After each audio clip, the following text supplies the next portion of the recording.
and cool. Kirby, you've been involved in all kinds of very interesting things in the motor racing world. Let's talk a little bit about some of your background. You spent some time in the cockpit of a race car. What's that like? Yeah, obviously I'm going back a very long way now. But when I was racing, it's very different to today's racing, because when I was racing it was extremely dangerous. And when you got into a car, you didn't worry about the danger.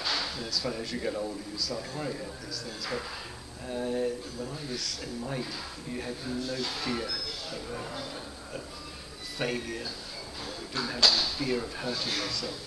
So literally when you got into the cockpit of the car, you were literally just thinking about the race, your competitors, and what your competitors were going to do.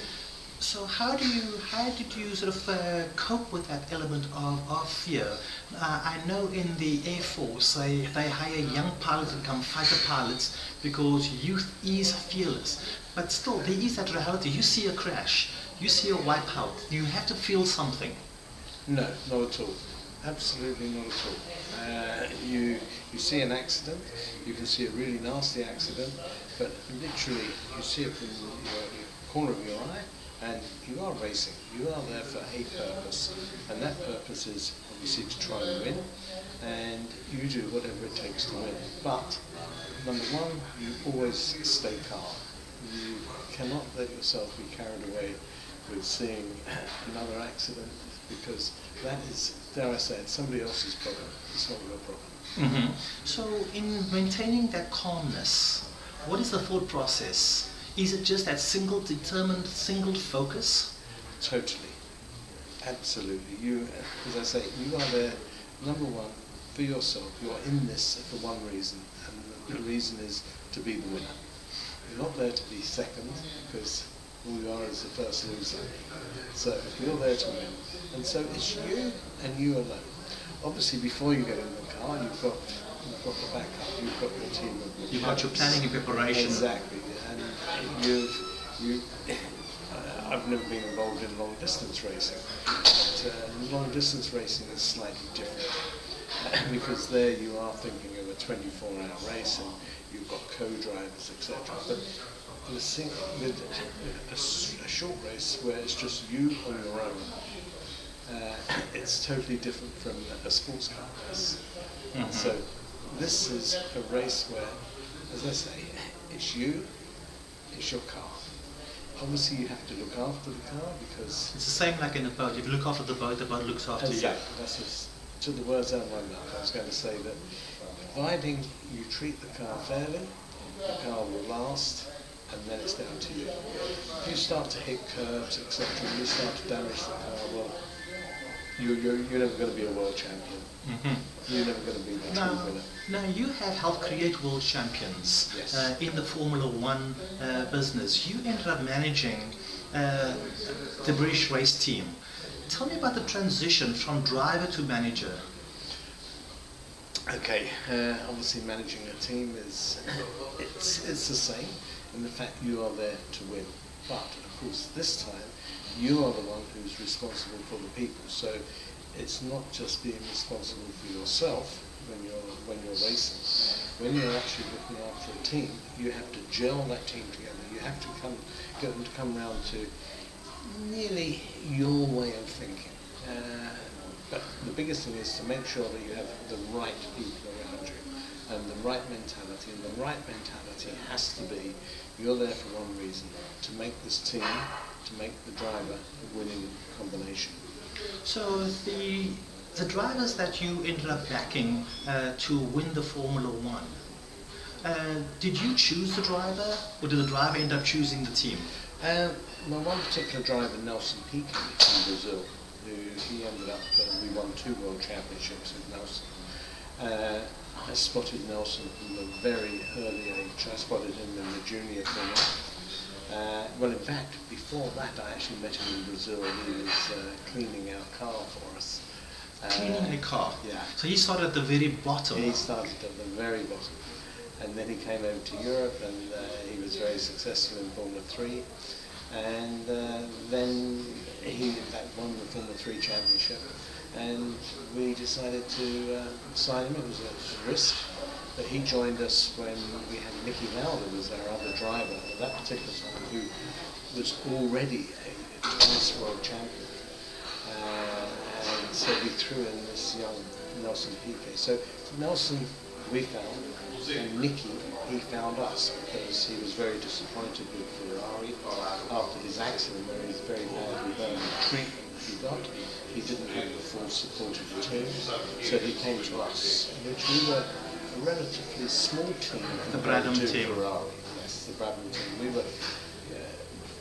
So we were a world championship winning team, but Ferrari is still He's a big name. the god of all Formula 1 teams. So, did Nelson know at the stage you were looking at him? Did he know that you were already spotted him and that you were observing his career? Oh yes, because he was trying to help him in one or two other areas when he was literally in Formula 3. No, he was well aware, and he knew what he wanted. He knew that he was going to drive the Brabham. He knew that he was going to be a world champion.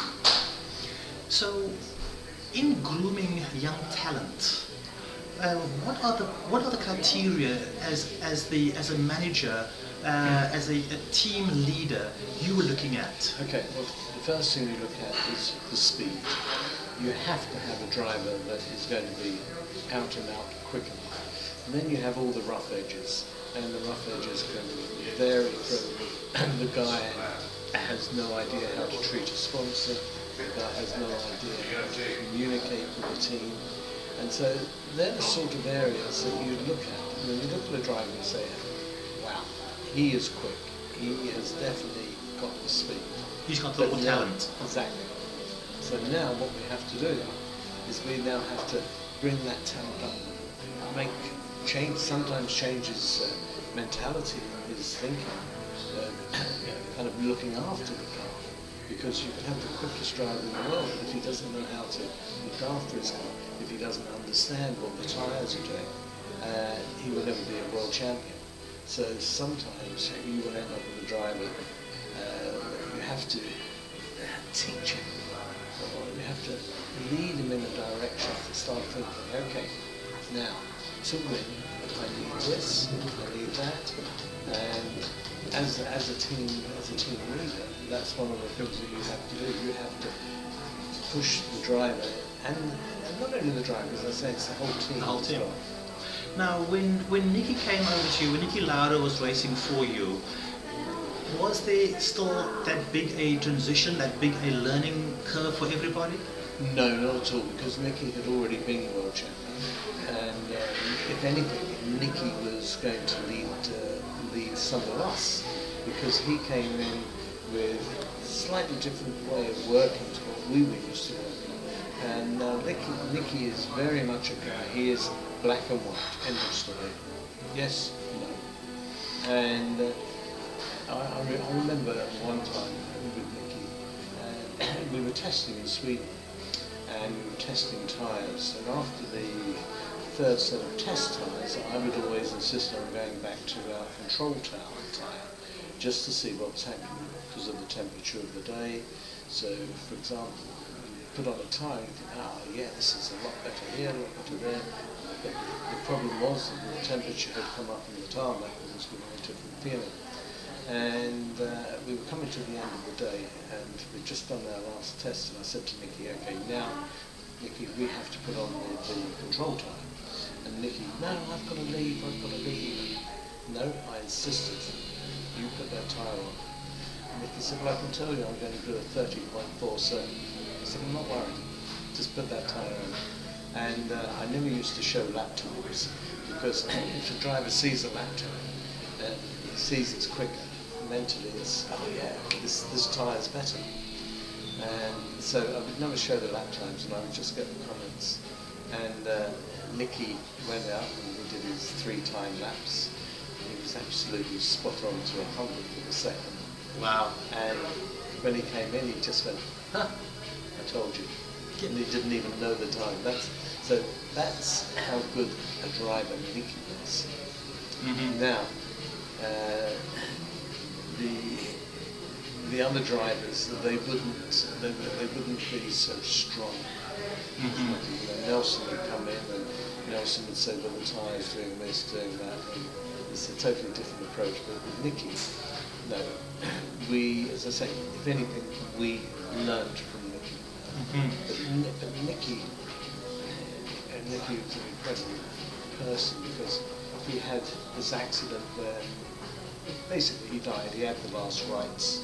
His face was so badly burned. You know, he's still living with the scars today. And when he left Ferrari because, as I said, they didn't back him up after the accident. And when he joined us, he was so determined to be Ferrari. Obviously he wanted to win himself, but he was driven, absolutely driven. And it's just changing the subject on Nicky slightly, but a friend of mine, he was the test pilot at British Caledonian, and they were flying McDonnell Douglas. We were racing in Long Beach, and he arranged for myself to go on the flight simulator, which is based at Long Beach. So, and I took Nicky with me. And after this, Nicky said to me, I'm going to buy a DC-10. Yeah. He said, no, I'm going to start an airline. And what experience have you got with an airline? He had his own plane, this was like a small Learjet, so he had his licensing by flight. And he'd never been a businessman. But he was just determined. This is what I'm going to do. And we were racing in Montreal, and it was halfway through the season. He said, that's it. I'm just going to do my airline. I've finished in Formula 1 and walked away. And today we have Lauda Air. Exactly, yeah. He's in fact, he's just sold it. He's just bought shares into Mercedes at the moment. But this is how some of our drivers are. Nelson Piquet. Nelson, again, when he finished racing, he then saw a niche in Brazil for this GPS system for vehicles, and he saw it in America. He literally thought, right, okay, I'm going to take this to Brazil. It's a multi-billion-pound company. Every truck in Brazil carries this GPS system, all is linked into the master board. So all of these trucks, as you know, Brazil is so huge, and trucks go missing this way. And now nearly every truck in Brazil is carrying this. And yeah, he wasn't a businessman. So the transition from racing to business, again, in your mind, it's determination. They've learned an awful lot in understanding themselves. But obviously they don't have the fear. they don't have the fear of failure. No. Not at all. And what breeds this? I don't know. It's something that, but even for myself, I don't feel favored. I've gone into various business opportunities and I've never felt. The only time that I have felt, which was totally out of my control, when the Brabham Formula 1 team was sold to a Japanese and English, well, first of all to a Swiss consortium, and then it merged with the Japanese. And unfortunately, I was still the managing director and I was still overall responsible, but financially things were totally taken out of my hands, and bottom line was they didn't have any money, and we had to close this company, and I had to inform my 148 people that they were going to be made redundant, and I've never had to do that before in my life. And the owners of the company, they said, well, we'll just get everybody together and tell them, that's it, it's finished. But these were relationships that you had built over years and years. So I actually spoke to each person individually, and I did it in such a way that the message didn't get down to the next person. And that's been the hardest thing in my life, because I was going to bed in the night and I said, okay, yeah, I've got 148 people. They've got a wife, they've got a child, so we're talking 3. So they're looking at me for providing lunches, breakfast, lunch, dinners. So A mortgage. exactly. So, and then it comes on and I'm thinking, this is my responsibility. And that's one of the hardest times. That nearly destroyed me personally. Because I couldn't just walk away. But in your career, you have 22 World Championships, or 22 major victories of your racing career in the different forms of your career. How does that transform you when you look back to those days? Because you now you have moved away from being a race car driver, you went on to becoming a manager, and now you are the deputy race director for the Formula One World Championships. But when you look back pre this World Championship, how do you feel about the contributions you made? How do I feel about it? I've never actually sat down and thought about how I feel about it. I just know that it's been my life all the way through. I just look back and think that, to be honest, I've been very fortunate in being involved in a sport which is like a hobby, and that's actually created a very good life for me. But I've never actually sat down and thought, okay, what's taken me from there to there to there? It seems that it's more like just a natural progression.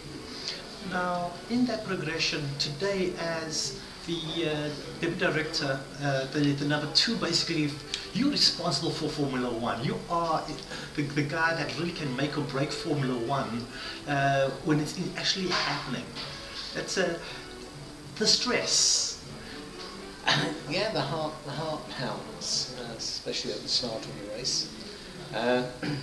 But I know that I have to remain calm. The people around us, they have to remain calm. The people around us are always looking at the 2 of us, my colleague, who's the full-time race director. You always try and look one step ahead.